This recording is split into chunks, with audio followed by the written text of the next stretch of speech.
મારી પત્નીને આમ આદમી પાર્ટીમાંથી ટિકિટ મળી એટલે ભારતીય જનતા પાર્ટીને બળતરા થઈ. આવું કેવું છે વડોદરાના એક યુવકનું.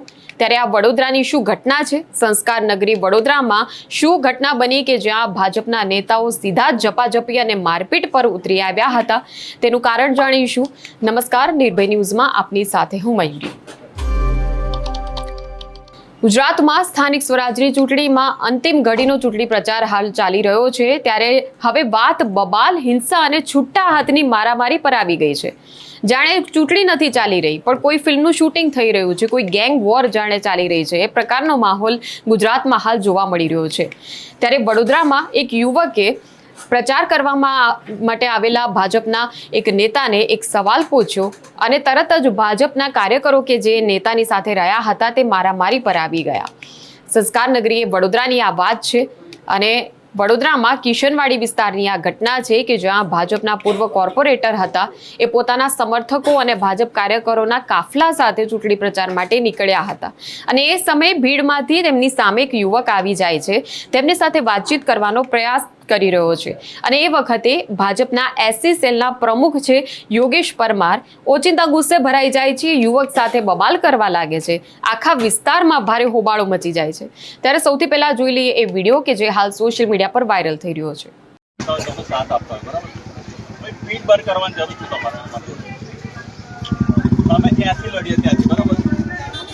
આટલા વર્ષોથી ભાજપનો સાથ સહકાર આપતા હોય અને ભાજપનો સાથ સહકાર આપતા હોય તમારા માટે લડાતા. આ બધા આપણા પરિવારનો બંધ કરી દે કહું છું. બધી વ્યવસ્થા બંધ રાખો. બંધ હા હા હા તમને શું કીધું? બંધ કરી તારી વાઈફનું જોબ કેમ ભર્યું? હા પણ એ તો કરો બરાબર છે. જોબ તમે સેટિંગ પૈસા માટે પૈસા માટે આવ્યા જો મારી ચાલો ને ડોક્ટર સાહેબ તારા જોડે તો મેં શાંતિ રાખજે. એ બે ના કરી તું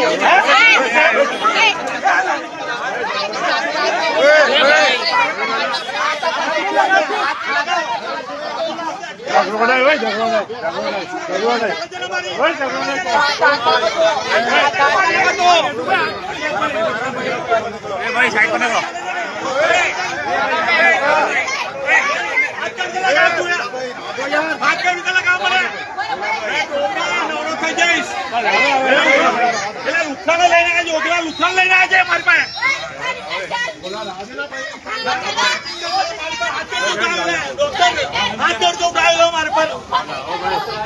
બધો વિડીયો લેજો. આ બધો ઇસ્યુ પેદા કરી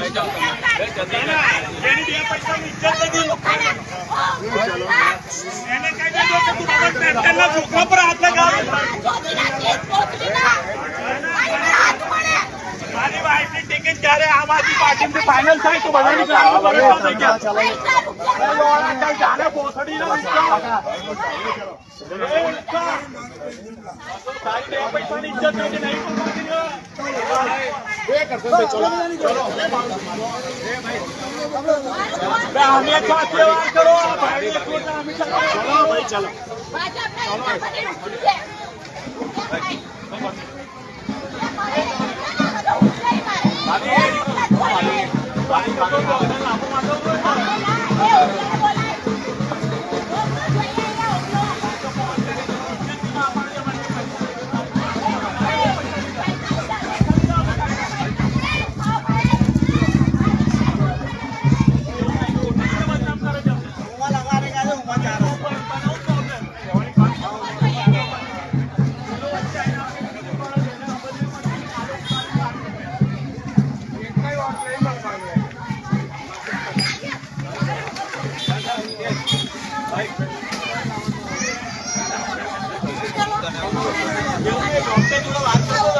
પાર્ટીનું કામ કર્યું સારા લાગ્યા તો ખરાબ લાગ્યા.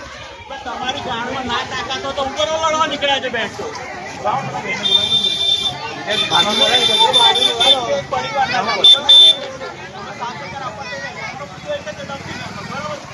લખીને આપી દો કે ધમકી ક્યારે આવી જશે. અમે ના નહીં પાડતા.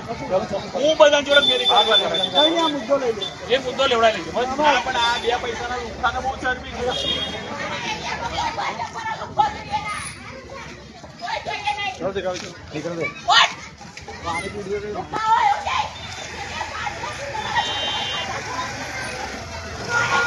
રૂપિયા ખાઓ તો વાર કેટલી લાગે તમારી માને કહ્યું તમારા ઘર ઊંચો પાય આવો તમે.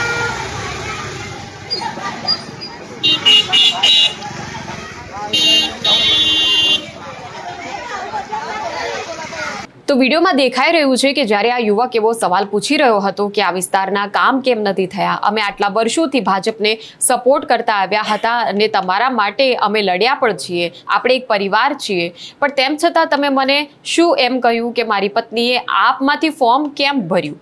તો આ દરમિયાન આ જ્યારે વાતચીત થઈ રહી છે ત્યારે ભાજપના આ નેતા છે યોગેશ પરમાર ઉશ્કેરાઈ જાય છે, યુવક સાથે ઝપાઝપી કરવા લાગે છે અને આ દરમિયાન જે રહીશો છે એ રહીશો પણ આક્રમક થઈ જાય છે, કેમ કે આ જે યુવક જે રજૂઆત કરી રહ્યો છે એમના વિસ્તારનો યુવક છે અને આ યુવક પર જ્યારે કોઈ હાથ ઉપાડે ત્યારે આ રહીશો છે એમની પણ લાગણી ઘવાય છે. આ રહીશો ઉગ્રપણે ભાજપના નેતાઓ સામે પોતાનો આક્રોશ વ્યક્ત કર્યો અને આખરે પ્રચાર કરવા માટે આવેલા આ ભાજપના નેતાએ ત્યાંથી ચાલતી પકડવી પડી.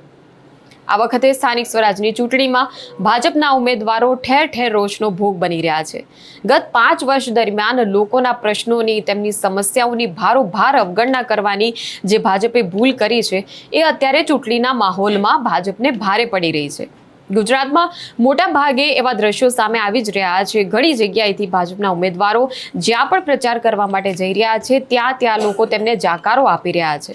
એટલે ભાજપ માટે અત્યારે હાલનો સમય એક ચિંતન કરવાનો સમય છે કે 30 વર્ષનું એક ચક્રી શાસન છે, તેમ છતાં ચૂંટણીના સમયમાં હવે આ જનતાનો મિજાજ આ પ્રકારનો જોવા મળી રહ્યો છે. આટલી હદે ભાજપ તરફી એક નકારાત્મકતા એ લોકોની અંદર જ્યારે જોવા મળી રહી છે, કેમ કે લોકો જે સમસ્યાઓથી પીડિત છે, લોકો તેમની રજૂઆતો કરીને થાકી ગયા છે, કંટાળી ગયા છે અને 5 વર્ષ દરમિયાન જ્યારે અધિકારીઓએ સુવિધાઓ આપવાના નામે ઠાગાઠૈયા કર્યા હોય ત્યારે ચૂંટણી ટાણે હવે આક્રોશનો આ સામનો, વિરોધનો આ સામનો કરવો એ ભાજપને અઘરું થઈ રહ્યું છે. ત્યારે ભાજપે હવે મનોમંથન કરવું રહ્યું કે આખા ગુજરાતમાં નારાજગીનો આ માહોલ ઊભો કઈ રીતે થયો, તેની પાછળ કયા અધિકારીઓ, કયા નેતા જવાબદાર છે અને જોવાનું એ રહેશે કે એન્ટી ઇન્કમ્બન્સીનો જે આ માહોલ એક આખો ઊભો થયો છે એ હવે ચૂંટણી ટાણે ભાજપને કેટલો નડે છે. ત્યારે આ મુદ્દે તમારા વિચારો પણ અમને કમેન્ટ સેક્શનમાં જણાવશો અને નિર્ભય ન્યૂઝને આવા જ વિડીયો માટે જોતા રહેશો. અમારી ચેનલને લાઇક, શેર અને સબસ્ક્રાઇબ કરવાનું ભૂલશો નહીં. નમસ્કાર.